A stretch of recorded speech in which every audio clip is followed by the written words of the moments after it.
3 그리고 4주의 일진사주 명리학 제816강 시작하겠습니다. 자, 날짜를 보면 오늘은 양력으로 2021년 1월 30일이고요. 음력으로는 2020년 12월 18일입니다. 오늘 명식은 경자년 기축월 무인일이 되겠고요. 일진 무인이 되겠습니다. 자, 오늘 살펴볼 사주 명식은 일간은 무토가 되겠고요. 무토 일간이 태어난 월령은 축월이 되겠습니다. 자, 축월의 무토는 어떻게 비합을 하는지 한번 살펴보도록 하겠습니다. 자, 제일 먼저 자, 일간은 무토라고 하는 것이고요. 무토. 그 다음에 월령은 축월이죠. 자, 무토라고 하는 것은 토라고 이렇게 말씀드릴 수가 있는데, 토라고 하는 것은 흙이라든가 땅이라든가 우리가 밟는 이런 산도 해당이 될 수가 있겠죠. 그래서 토라고 하는 것은 흙, 땅 이렇게 개념을 지을 수가 있겠고요. 그 다음에 무토라고 하는 것을 음양으로 구분하게 되면 양에 해당이 된다라고 볼 수가 있어서 무토라고 하는 것은 양토인데, 양이라고 하는 기질은 뭐예요? 크고 넓고 광활한 그런 개념으로 볼 수가 있기 때문에 무토라고 하는 토는 굉장히 높은 산이라든가 굉장히 넓은 광야 같은 개념, 제가 그냥 들판 이렇게 얘기하면 집 앞에 있는 이거 뒷뜰 이렇게 생각하시는 분들도 있어서 좀 개념을 크게 잡아야 됩니다. 자, 광야라고 하면 우리 만주벌판 있죠. 우리나라 땅에 우리나라 국토에 서너 배 되는 그런 광활한 그런 벌판이 있습니다. 그죠? 그 정도는 돼야 무토라고 이렇게 지칭을 하는 것이지, 그냥 동네 몇 평 안 되는 뒷산이라든가 이런 것들은 그냥 기토이죠. 이 정도 봐도 상관이 없습니다. 그래서 무토라고 하는 것, 양토, 양의 기질은 굉장히 크고 높고 강하고 넓다라고 하는 그런 개념이 됩니다. 그래서 무토라고 하는 것은 고황토라고 해서 진짜 그야말로 산이라든가 산맥이라든가 우리 저기 지리산 종주하신 분들 많으시죠. 지리산 산맥 같은 거에 태백산맥이라든가 차령산맥이라든가 소백산맥, 이런 산맥들이 굉장히 크고 광대한 그런 개념, 내지는 태백산 뿐만 아니라 저기 백두산이라든가 한라산 같은 경우도 해당이 된다, 이렇게 볼 수가 있겠습니다. 그래서 굉장히 큰 그러한 개념의 토라고 볼 수가 있습니다. 그래서 무토는 작은 양의 흙이 아니죠. 그래서 후중하다라고 이렇게 표현다. 후중이라고 하는 것은, 후자라고 하는 것은 두텁다. 땅이 흙이 쌓이면 굉장히 흙이 많아지면서 두터워지죠. 그 다음에 흙이 많아지면 많아질수록 무겁다라고 이렇게 볼 수가 있죠. 그래서 무토는 아주 후중한 그런 토라고 볼 수가 있는데, 내일 공부하게 될 기토라고 하는 것은 반대죠. 반대. 같은 토라고 하더라도, 같은 토라 하더라도 기토 같은 경우는 음토에 해당이 된다라고 볼 수 있죠. 그래서 양은 크고 높고 많고 후중한 그런 개념의 토라고 한다라고 하면, 기토 같은 경우에는 작고 소박하고 좀 아담한 그런 개념의 토라고 말씀드릴 수가 있습니다. 그래서 우리가 기토를 표현할 때는 전원토 이렇게 비유를 합니다. 작은 개념의 밭이라든가 논밭 같은 개념으로 볼 수가 있겠고요. 아니면 텃밭 같은 개념으로 볼 수가 있습니다. 아니면 더 작게 본다라고 하면 화분에 담겨져 있는 화분의 흙 같은 거 있죠. 이런 것들도 기토라고 볼 수가 있습니다. 그래서 화분의 토를 그냥 분토 이렇게 표현하기도 합니다. 그래서 무토라고 하는 개념과 기토라고 하는 개념은 이렇게 같은 토라고 하더라도 개념 자체가 좀 다릅니다. 그렇죠. 그래서 그 성향 자체가 다르기 때문에 당연히 이러한 무토를 다루는 방법, 기토를 다루는 방법도 당연히 달라지겠죠. 땅이 수만 평, 수천 평 높은 산을 갖고 있다, 내지는 엄청나게 광활한 대지를 갖고 있다. 대지라기보다는 아까 말했던 광야를 갖고 있다. 그냥 아무 풀도 자라지 않는 그러한 땅이라고 하면 불모지가 될 수밖에 없죠. 땅이라고 하는 것은 쉽게 말해서 나무도 자라고 풀도 자라고 큰 숲을 이루고, 그러한 숲 안에서 동물도 식물도 사람도 깃들어서 살 수 있는 그러한 터전이 되는 것이 바로 무토라고 하죠. 자, 아마존 밀림이라고 하는 것이 있고요. 그 다음에 백두산이라고 하는 산이 있습니다. 산만 있는 게 아니라 그 산이라고 하는 토를 기반으로 해서 여러 가지 나무와 풀과 동물들이 거기서 서식을 하게 되는 것이죠. 토라고 하는 개념이 그런 개념입니다. 무토도 마찬가지고요. 기토도 마찬가지고, 생명체를 이렇게 살려낼 수 있는 모든 생명이 서식할 수 있는 그런 터전이 될 수 있는 것이 바로 토라고 하는 것이죠. 그래서 토는 무토가 됐던 기토가 됐던 윤택해야 되죠. 땅이 척박하거나 땅이 너무 메마르거나 아니면 땅이 너무 질퍽해도 안 됩니다. 우리 옛날에 화전민이라고 하는 화전민들이 있었죠. 화전민이라고 하는 것은 그냥 잘된 그런 밭이라든가 논을 일구는 것이 아니라 산을 갖다가 개간을 하죠. 나무도 필요 없는 나무는 없애고 자갈들도 다 걷어내서 거기를 갖다가 이렇게 일궈 가지고 이렇게 밭이라든가 이렇게 논으로서 이제 하게 되는데, 뭐 물이 없으면 어떻게 돼? 마른 땅에다가 뭘 심을 수가 없는 것이죠. 그래서 토라고 하는 것은 윤택해야 된다라고 하는 개념하고, 또 땅이라고 하는 것은 또 온도, 뭐 온도가 뭐 2, 30도 뭐 4, 50도 올라갈 필요는 없겠지만 땅에도 온기가 있어야 된다라고 하는 그런 개념도 있습니다. 그래서 땅이 예를 들어서 영하 30도, 영하 40도 내려가면 동토가 되죠. 동토에서는 식물이 자라나기가 힘들고요. 식물이 자랄 수 없으면 식물을 매개로 해서 살아가는 동물, 1차 동물이 살 수가 없겠고, 1차 동물을 또 잡아먹고 사는 2차 동물도 살 수가 없습니다. 그래서 기토든 무토든 간에 윤택해야 된다라고 하는 것과, 그 다음에 동토가 되면 안 된다라고 하는 겁니다. 그래서 윤택하다라고 하는 것은 수라고 하는 개념, 즉 물이라고 하는 것이 필요하다라고 하는 것이고, 그 다음에 온토, 동토가 되지 않는다라고 하는 것은 화의 개념을 가지고 있어야 돼요. 그래서 수가 너무 많아지게 되면 땅이 동토가 되는 것이고요.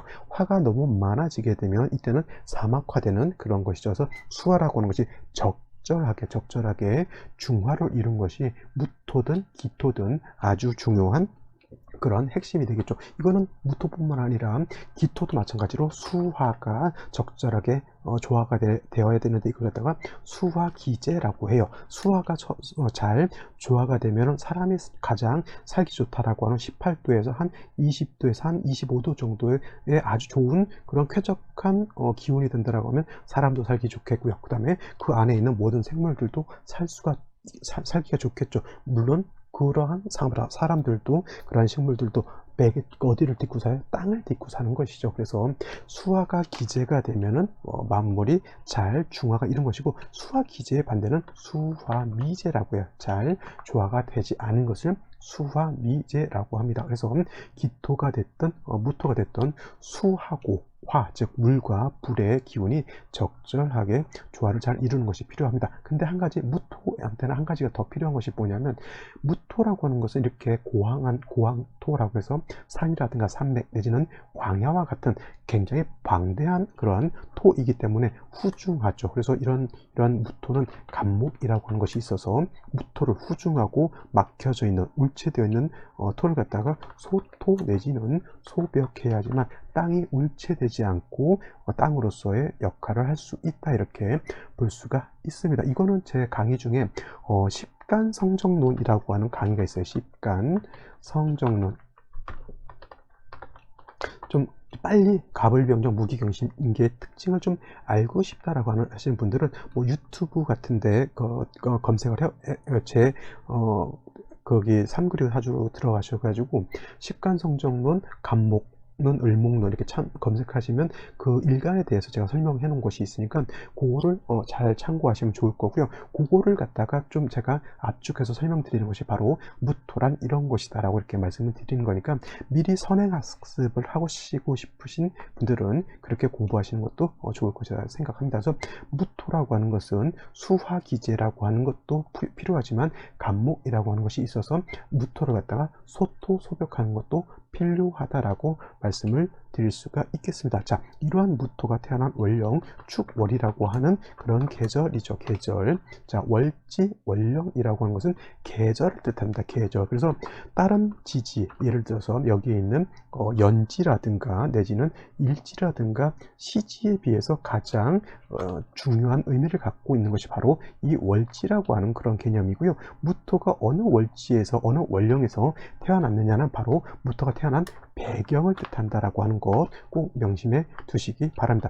가끔 일주론을 많이 들으시는 분들이 있어요. 일주론. 그래서 뭐 갑인일주, 뭐 갑진일주, 뭐 일사일주, 무오일주. 그래서 일주론을 이제 위주로 이제 공부를 하시는 분들도 있는데, 물론 일주론도 굉장히 필요한 학습 방법이긴 한데, 일주론은 어떻게 공부를 해야 되냐면 월령과 일간과의 관계를 안 연후에, 그죠? 예를 들면 이런 거죠. 무토가 축월에 태어났는데 예를 들어서 무인일주가 된다, 오늘같이. 내지는 무토가 축월에 태어났는데 예를 들어서 무신일주가 된다, 이런 식으로 해서 같이 공부를 하시는 것이 좋지, 그냥 딸랑 무인만 놓고 봤을 때, 물론 일은 무인일주의 성격이라든가 직업이라든가 이런 것들도 좀 맞을 수는 있겠지만, 사주라고 하는 것은 일주만 가지고 보는 것이 아니라 어차피 사주 전체를 놓고 보는 거기 때문에 사주 전체 8글자를 모두 봐야 되는데, 그 중에서도 일간은 일주와, 그러니까 월령과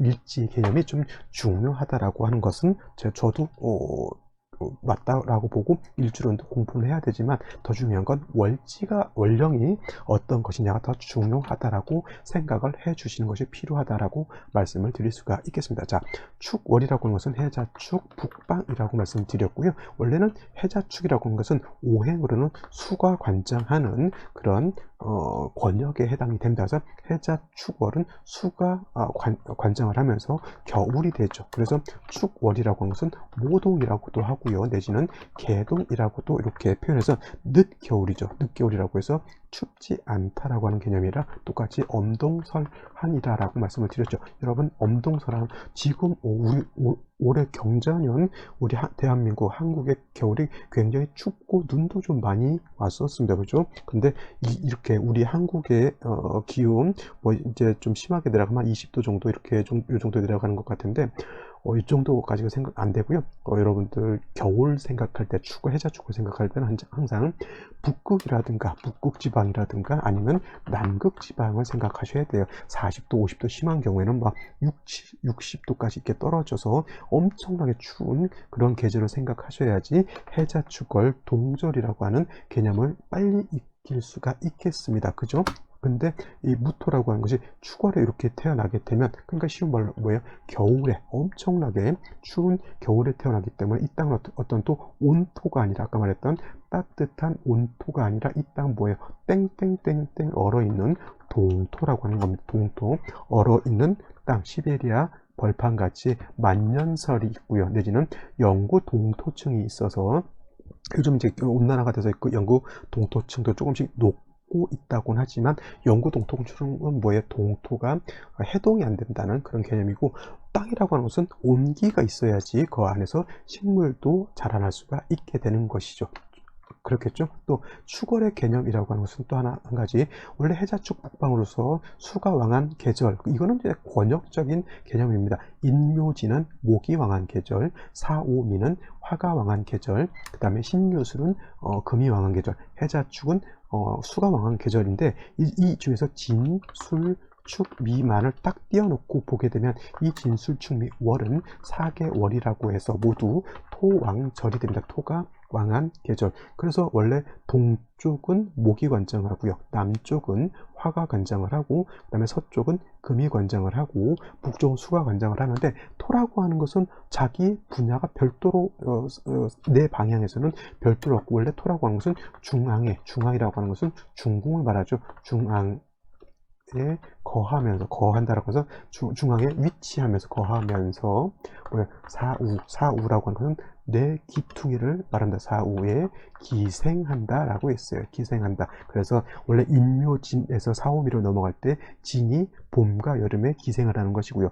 미라고 하는 것은 남쪽에서 서쪽으로 넘어갈 때, 즉 여름에서 가을로 넘어갈 때 미토가 거기서 기생을 하는 것이고, 그 다음에 신유술에서 해자축, 가을에서 겨울로 넘어갈 때 술토가 거기서 기생을 하는 것이고요. 그 다음에 해자축에서 인묘진으로 넘어갈 때 축이 그 중간에서 기생을 하는 겁니다. 그래서 4개월이라고 하는 계절은 토왕절이면서, 그래서 환절기에 해당이 되죠. 진술축, 미월은 다 환절기입니다. 진은 봄에서 여름으로 가는 환절기, 미는 여름에서 가을로 가는 환절기, 그 다음에 술은 가을에서 겨울로, 또 축은 겨울에서 봄으로 가는 환절기가 된다라고 이렇게 볼 수가 있습니다. 그래서 이 진술축미월이 토라고 하는 것이, 그래서 두 계절을 갖다가 이어주는 역할을 하기 때문에 대체적으로 토일간들이 중개업 같은 것을 또 잘한다라고도 이렇게 볼 수가 있겠습니다. 중개업 같은 건 뭐 결혼 중매도 해당이 되겠고, 직업 소개서라든가 아니면 여러 가지 이쪽 저쪽을 쪼매줄 수 있는 부동산 중개 같은 경우도 잘할 수가 있겠고, 회사라든가 기업 같은 데서는 비서실 같은 것, 대통령 비서실 같은 것, 토일간들이 그래서 그런 완충작용한 것을 좀 잘한다라고도 이렇게 볼 수가 있는 겁니다. 자, 축월이라고 하는 것, 동절이면서 축월만 뗄랑게 끊어놓고 보게 되면 수가 왕한 것이 아니라 토가 왕하다. 물론 이제 뭐 무자가 되거나 또 내지는 이렇게 뭐 해수가 다시 있게 되면 축월이라 하더라도 해자축 방합을 형성하게 되면 이건 다시 수가 왕해질 수도 있습니다. 그죠? 하지만 일단 무토가 축월에 태어났을 때 축월 자체는 토가 왕한 계절이면서 겨울이다라고 하는 것, 즉 토가 왕하다라고 하는 것은 뭐예요? 일간 자체가 왕하다라고 하는 것이고, 왕한 일간, 무토일간이 진술축묘월에 태어나서 일간이 왕하다라고 하는 것은 산이 굉장히 높은 산 내지는 높은 산맥 내지는 굉장히 광활한 광야와 같다라고 하는 겁니다. 근데 그 산이라든가 그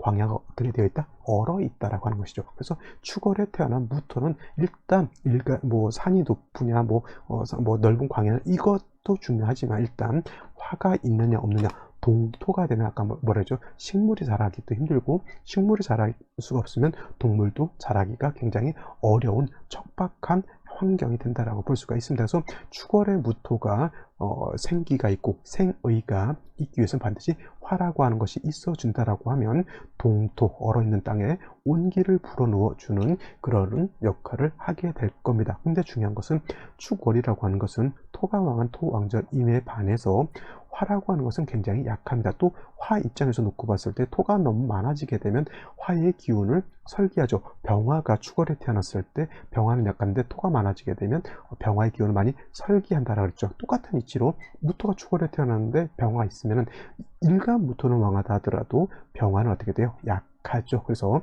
약한 병화를 생조해 줘야 되죠. 그래서 간목 같은 것이 이렇게 있다라고 하면 간목은 뭐예요? 병화를 생조해 주는 역할을 하죠.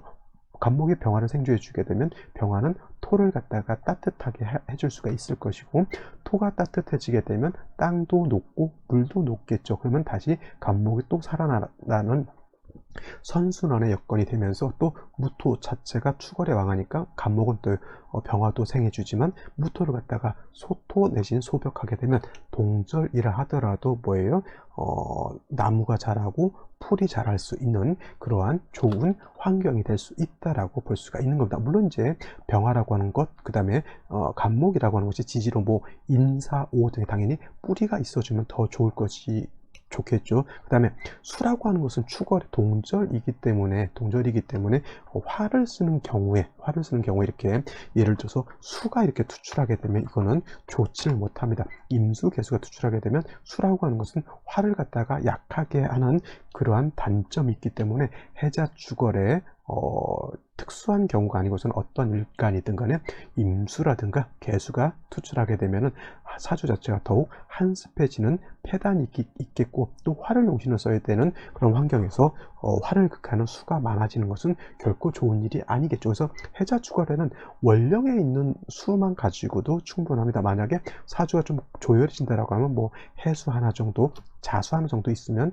충분하지, 물이 너무 많을 필요는 없다라고 하는 것. 물이 많아진다라고 하는 것은 뭐의 겨울에 더 기온이 떨어진다. 영하 30도인데 물이 많아진다라고 하는 뜻은 영하 4, 50도 밑으로 뚝뚝뚝뚝 떨어진다라고 하는 것 꼭 명심해 두시기 바랍니다. 정리를 하면 무토가 축월에 태어나게 되면 일간은 토왕절에 태어났기 때문에 일간은 왕하지만 동토, 얼어있는 만년설의 영구 동토와 같은 시베리아 벌판이기 때문에 화가 있어서 동토를 녹여줘야 되고요. 그 다음에 화를 생조해 줄 수 있는 뭐 사화라든가 우화가 있거나 내지는 뿌리는 간목이 있어서 병화를 생조해 주면은 병화가 살아날 수 있겠고, 간목이 있으면 무토를 소토 소벽할 수 있겠죠. 만약에 둘 중에 하나만 있어줘야 된다라고 하면 병화가 없는 게 나을까요? 간목이 없는 게 나을까요? 간목은 무토를 소토하는 역할을 하는 것이고, 병화는 축월에 무토를 따뜻하게 해주는 역할을 하는 것이죠. 여러분 생각은 어떤 것이 있는 것이 좋을까요? 만약에 하나만 있다라고 하면 역시 화가 있는 것이 좋습니다. 화가 없다라고 하면 간목이 있다 손치더라도 이 간목은 얼어있는 목이기 때문에 소토소벽할 수 있는 공력이 없습니다. 그래서 만약에 둘 중에 하나만 있다라고 하면 간목이 없고 병화를 얻고 차라리 병화가 이렇게 뿌리를 얻는 것이 더 좋습니다. 이렇게 되게 되면 먹고 사는 것은 뭐예요? 걱정이 없습니다. 왜냐면 여러분들 재성이 있어야 돈을 벌고 잘 먹고 잘 살 것 같지만 이렇게 추운 계절에 뭐예요? 조금만 잘 때도 먹고 사는 것에는 크게 문제될 것이 없습니다. 만약에 화가 없는데 예를 들어서 수가 있다, 예를 들어서 부자시다 라고 하면은 이렇게 된다라고 하면 수가 얼기 때문에 돈을 버는 게 아니라 화가 없는 상태에서 수가 얼기 때문에 재성이 오히려 땅을 더 차갑게 만들기 때문에 오히려 재성으로 인해서 큰 어려움을 당할 수도 있는 것이죠. 재성을 쓰려고 하면 반드시 화가 있어야 재성을 녹여서 이 재성의 용도가 생긴다라고 하는 겁니다. 아시겠죠? 중요한 것 해자축월에는 반드시 화가 필요하다라고 하는 것 다시 한번 강조의 말씀을 드리고요. 오늘의 명식 생시 알아보도록 하겠습니다. 자, 다시 한번 오늘의 명식을 간단하게 살펴보게 된다라고 하면 일간무토라고 했고요. 양토에 해당이 되죠. 고황한 큰 산이라든가 아주 넓은 광야와 같은 개념이고요. 그런 무토가 태어난 원령은 축월, 토왕절인 축월이면서 동절이라고 말씀을 드렸습니다. 일단 격북이라고 하는 거 살펴보게 되면 격을 논할 때는 일간과 원령과의 관계를 살펴본다라고 말씀드렸는데 무토가 축월에 태어나게 되면 진술중미월에 태어나게 되면 이거를 뭐 비경격이다 겁재격이다 이렇게 논하시는 분들이 있는데 그냥 걸록격 내지는 제가 만들어낸 준걸록격으로 이렇게 놓고 보시면 되고요. 일단 중요한 건 일간은 신왕하다라고 이렇게 놓고 보시면 된다. 무토 일간 자체가 양토로서 매우 후중하다라고 제가 말씀을 드렸기 때문에 무토라고 하는 것은 일간이 왕하면 반드시 간목으로서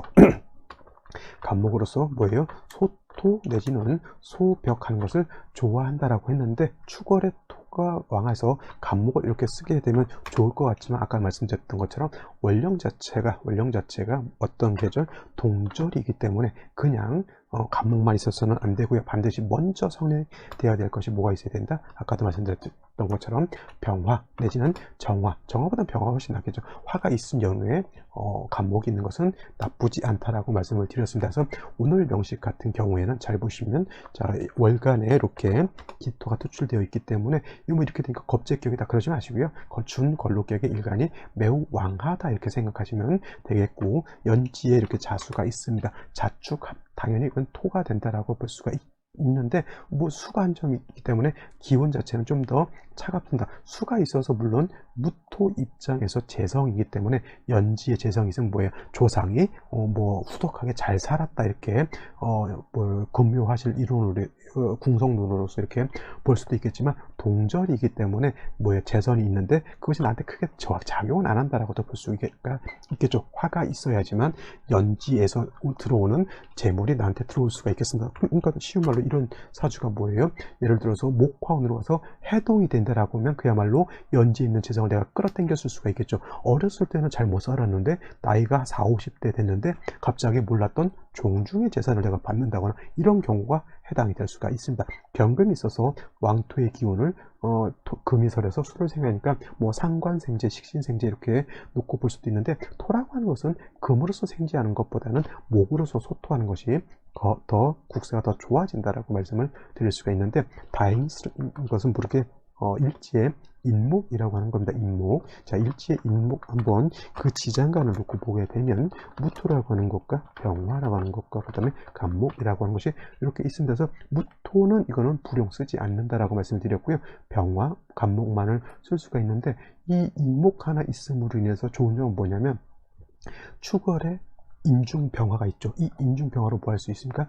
미근이라도 좀 조후할 수 있는 내가 불씨를 가지고 있는 것이고요. 그 다음에 간목이 이렇게 있으니까 어떻게 되냐면 이것도 투출되진 않았지만 무토를 소토 내지는 소벽할 수 있는 그러한 힘을 내가 잠재력을 가지고 있는 사주입니다. 3주까지만 놓고 봤을 때 핵심은 어디 있냐? 바로 이 인목에 있다라고 하는 겁니다. 이 인목 안에 용신과 희신을 모두 가지고 있는 그런 사주가 되겠죠. 이런 경우 남녀 불문하고 이렇게 일지 밑에 용신 내지는 희신이 이렇게 있게 되면 배우자 덕이 있겠죠. 그 다음에 배우자가 좀 카리스마도 있고 좀 날카롭고 그러면서 본인도 나름대로 강단이 있는 사람이면서 인중병화 인성이 있기 때문에 속마음은 굉장히 따뜻하고 온화한 사람이 될 것이다 라고 볼 수가 있겠습니다. 어떤 분이 이렇게 되면 어떤 분이 이런 걸 물어봐요. 선생님, 이 사주는 식신생재 하는 사주예요? 아니면 인중간목으로서 무토를 소토하는 그런 것으로 보는 사주예요? 이렇게 놓고 봤을 때 관성이 있으면 식신 상관보다는 뭐예요? 관성을 먼저 논하는 것이 원칙이다라고 알아두시기 바랍니다. 그건 빨간 펜으로 당구장 맞고 하고 쓰세요. 상관이 있으면 식신 상관 쓰는 것이 아니라 관성이 있으면 관상을 먼저 쓰는 것이 더 유리하다라고 볼 수가 있겠습니다. 자, 예를 들면 이런 것이죠. 전화기가 있으면 이 전화라고 하는 것은 상대방하고 긴급할 때 통화라고 있는 것이지 그 전화기 핸드폰 가지고 사진 찍으라고 있는 것은 아니잖아요. 핸드폰은 원래 주 목적은 통화가 목적입니다. 그죠? 그것이 관이라고 하는 개념이라고 하면 부수적으로 이걸 가지고 계산기로도 활용할 수가 있겠고 내지는 뭐 동영상을 보는 쪽으로도 활용할 수 있지만 이거는 부수적인 것이죠. 자, 주 목적은 무토라고 하는 것은 관성 즉 간목이라고 하는 것은 소토하는 것이 원래 주 목적인 것이지 관성이 있는데 부수적인 목적을 쓸 필요는 없다라고 하는 겁니다. 아시겠죠? 이런 것 굉장히 중요한 핵심이 된다라고 볼 수가 있겠죠. 자, 다행스러운 거는 그래도 3주나만 놓고 봤을 때 일지에 있는 인목이라고 하는 것 매우 중요한 포인트가 된다. 이 인목이 깨지면 좋을까요? 나쁠까요? 당연히 안 좋을 것이고 아직은 화가 약하기 때문에 생시에서는 화를 더 보는 것이 필요하다라고 보시면 되겠습니다. 그럼 생시를 한번 보도록 하죠.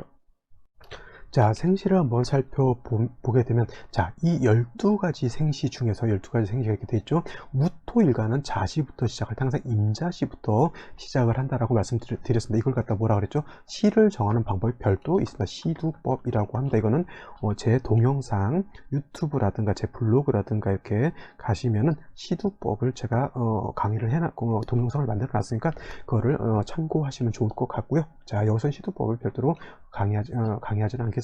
자, 화를 봐야 되는 그런 사주인데 이 12생시 중에서 가장 보지 말아야 할 생시는 뭐냐? 바로 이 경신시가 되는 거예요. 경신시. 자, 아까도 말씀드렸지만 3주까지만 놓고 봤을 때 핵심은 어디에 있다? 인목에 있다. 인중간목과 인중병화가 있게 되는데 이 경신시가 되면 인신상충이 되기 때문에 인중간목, 인중병화 모두 깨지게 되니까 사주 전체가 완전히 박살이 난다 이렇게 볼 수가 있겠죠. 선생님, 그럼 신유일주는요? 그래도 경신보다는 신유는 조금 낫죠. 여러분, 선생님, 인유 원진 되는 거니까 이 인유 원진으로 인해서 인목이 깨지진 않습니까? 이렇게 뭐 생각하실 수도 있겠지만 유금 가지고 인목을 이렇게 크게 상해를 주지는 못합니다. 인신충이 더 무거운 거지 인유 원진 정도는 그래도 일지 있는 인목이 충분히 감당할 수 있다. 그렇다 하더라도 또 이 신유시가 좋다? 좋지 않다. 피해야 된다. 그 다음에 뭐 무자시, 개축시, 천간으로 임수, 개수 들어오는 생시 제가 동절, 해자, 축월에는 특수한 경우가 아니고서는 천간으로 임수, 개수 들어온 거 별로 좋지 않다라고 말씀을 드렸기 때문에 이것도 제가 봤을 때 좀 뺐으면 좋겠고 마찬가지로 임술, 개시도 저는 좀 좋지 않다. 선생님, 임술시 되면 시지에 술토가 있기 때문에 좀 이거 좋지 않겠습니까? 이렇게 보실 수도 있겠지만은 임수 투출하게 되면 이건 뭐예요? 인중에 있는 병화가 위축이 되다 보니까 조우가 되지 않고 천간으로 임계수 투출하게 되면 기온이 급격하게 떨어져서 한습해진다라고 하는 거니까 화가 관건일 때 임계수가 투출하는 생시는 잡으면 된다 안 된다? 안 된다라고 하는 것 꼭 명심해 두시기 바라고요. 그러면 이 정도 생세에서 볼 것인데 기미시도 조금 예외, 이거는 이제 빨간색 정도는 아니다 하더라도 일단 예외 정도로 이렇게 빼놓게 되겠고요. 왜냐하면 화가 있는 생시들이 있는데 굳이 기미시를 갖다 우리가 뽑을 필요는 없겠죠. 자, 그럼 이제 갑인시 같은 경우 어떻게 될까요? 갑인시, 이거는 뭐예요? 축월에 무토가 좀 아무리 왕하다 하더라도 인과 뿌리를 둔 간목에 이렇게 투출하게 되면 그 무토 자체가 관살이 너무 많아지죠. 그래도 다행인 것은 인중병화, 그 다음에 시지에 있는 인에도 병화가 있죠. 이렇게 되면은 그 인중병화 두 개가 있기 때문에 운만 목화운으로 가준다라고 하면 능히 버틸 수 있는 여력이 있다라고 이렇게 보시면 되는데, 여명의 경우에는 인시를 잡는 것은 조금 불합리할 것 같습니다. 왜냐하면 금수운으로 가게 되면 화가 좀 위축되는 거기 때문에, 여자라고 한다라고 하면 화를 차라리 바로 볼 수 있는 생시들이 더 좋을 거예요. 정사시라든가, 그죠? 이렇게 되게 되면은 화가 인중병화 있죠, 사중병화 있죠, 그 다음에 정화까지 투출이 되기 때문에, 이렇게 되면 화가 어느 정도 충분히 있다 이렇게 보실 수가 있겠고요. 병진시도 나쁘지 않죠. 병진시 이렇게 되게 되면은 이 무토가 진에도 뿌리를 두고 있기 때문에 이 일간도 굉장히 왕해지죠. 병화가 있는데 이 병화가 뿌리가 없는 것이 아니라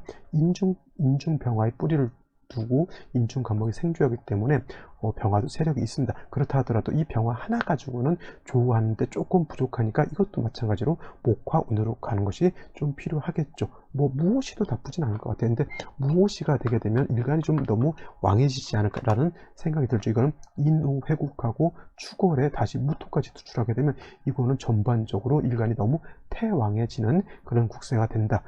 그래서 만약에 무오시가 되면 이런 사주는 금수운으로 가도 나쁘지 않습니다. 단 한 가지, 갑신 이렇게 갔을 때는 인신상충이 될 수 있는 우려가 있죠. 그렇다 인신상충이 된다 하더라도 오한을 깨지지 않으니까 크게 해는 없다 하더라도 이 인목이 깨지는 것이 조금은 위태할 수는 있지만, 그래도 이 금수운으로 갈 때 무오시라든가 정사시 정도 잡아주게 되면 여명으로 태어났다 하더라도 나쁘지 않은 그런 생시라고 볼 수가 있겠습니다. 근데 예를 들어서 임자개축시, 뭐 경신시는 절대 뽑으면 안 되겠고요.